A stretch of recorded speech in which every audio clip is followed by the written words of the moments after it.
Hawaii is a tropical paradise, a land blessed with spectacular beauty and the spirit of aloha. Dana Ireland was smart, fit, and full of life. She loved the Big Island of Hawaii. On Christmas Eve, 1991, Dana's life was stolen. She was deliberately run over while riding her bicycle, sexually assaulted, dumped into the bushes, and left to die. A local man confessed to the murder and said 2 brothers helped him. The man recanted his confession, but no one believed him. It's like the story of the boy who cried wolf. Once you start to tell the truth, nobody gonna listen. Crime scene DNA did not match any of the 3 men, but all 3 were convicted anyway. It raises questions. Are the 3 convicted men innocent scapegoats? Why aren't the police pursuing the man who left his male DNA on Dana Ireland? Why was exonerating new DNA evidence locked up by court order and not given to the convicted men?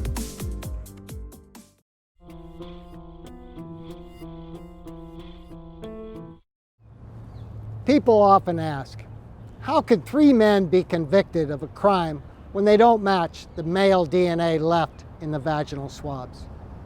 The answer, at least partly, lies in a community awash in fear. This is Episode 5.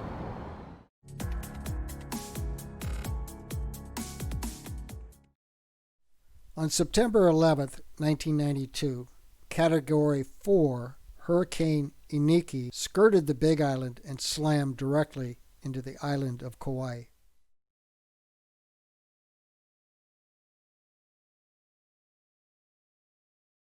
It wasn't the only storm that hit the Hawaiian Islands in the 1990s. A number of shocking murders were happening on the Big Island. All murders are bad, but some murders threaten us all. Gut-wrenching crimes that generate fear in the community.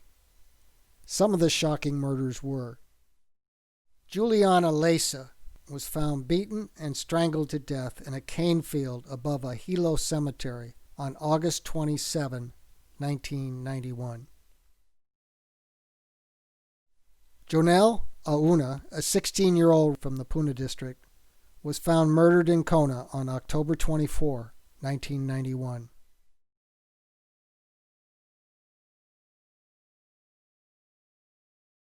December 26, 1991, a Honolulu newspaper reported on the killing of Dana Ireland.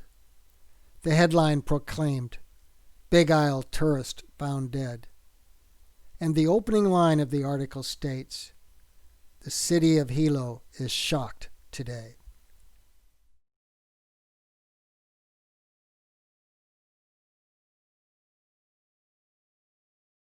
The murders of Dana Ireland, Juliana Lesa, and Jonelle Auna were distressing crimes and caused fear in the Big Island community. But the killing of Yvonne Mathison, a police officer's wife, was the tipping point. It caused a Big Island citizens group to activate and demand justice for victims of violence. On November 27, 1992, a Hawaii police officer was dispatched to a van that had run off the road at milepost 15 on Highway 11 near the Puna district town of Mountain View. Inside the van was the officer's supervisor, Sergeant Kenneth Matheson of the Big Island Police.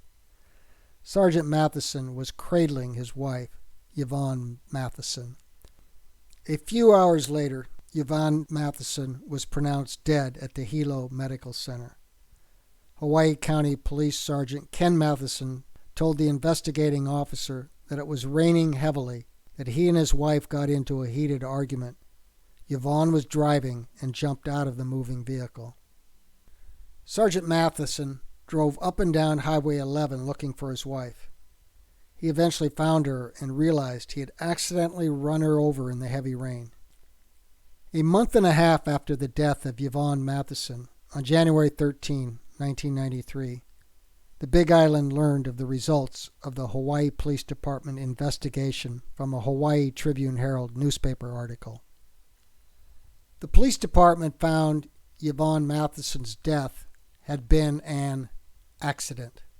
The police department recommended to the Hawaii County prosecutor that Sergeant Matheson be charged with a misdemeanor. At a public meeting about the case on February 18, 1993, around 60 concerned citizens said the integrity of the police department was at stake. They called for an independent investigation and for Sergeant Matheson to be suspended indefinitely without pay.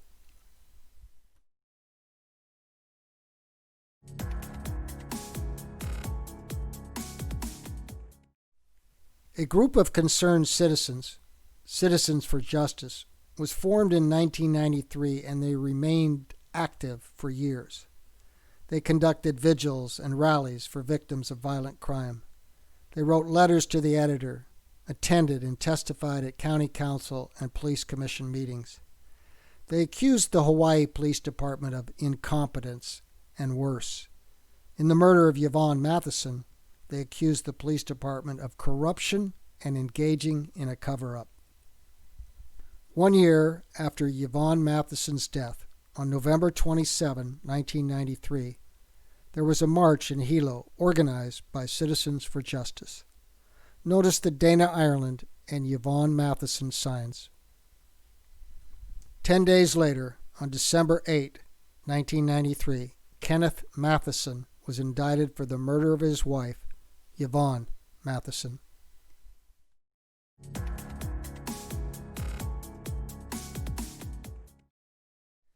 In the fall of 1995, former police sergeant Ken Matheson went on trial in Hilo for the murder of his wife.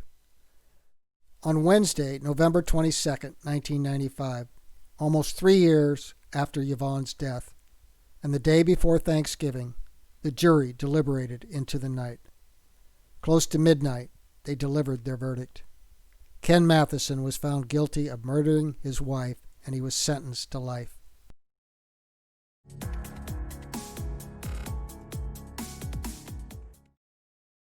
Police and prosecutors not only had community members pressuring them, but also state and federal officials expressed their concerns. John and Louise Ireland, Dana's parents, were not happy with the police investigation or the efforts of the prosecutor's office. They met with anyone who would listen, including Hawaii Governor Ben Cayetano. Congresswoman Patsy Mink wrote the Hawaii County Council asking for a meeting to discuss Ireland family concerns and issues. U.S. Senator John Warner of Virginia wrote Hawaii law enforcement, volunteering Federal Bureau of Investigation support.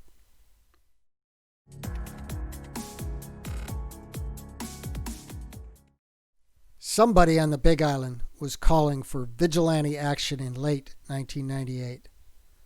Wanted dead posters were appearing in the Puna district. This is a copy of an actual poster calling for the death of Ian and Sean Schweitzer. It says, "Wanted dead, Ian and Sean Schweitzer." A copy of the wanted dead poster was reprinted in the Big Island paper, Hawaii Tribune-Herald. Hawaii County law enforcement was in a vice. The pressure to solve the Dana Ireland case was intense. On one side was state and federal lawmakers applying pressure. On the other side was Citizens for Justice and whoever was putting up wanted dead posters.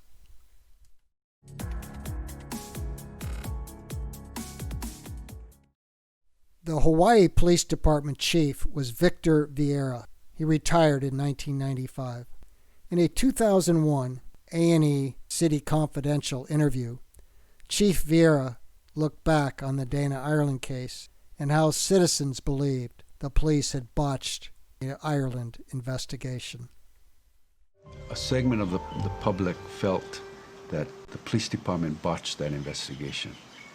And I think if they really looked at the case in its entirety, they'd realize what a difficult case that was to investigate.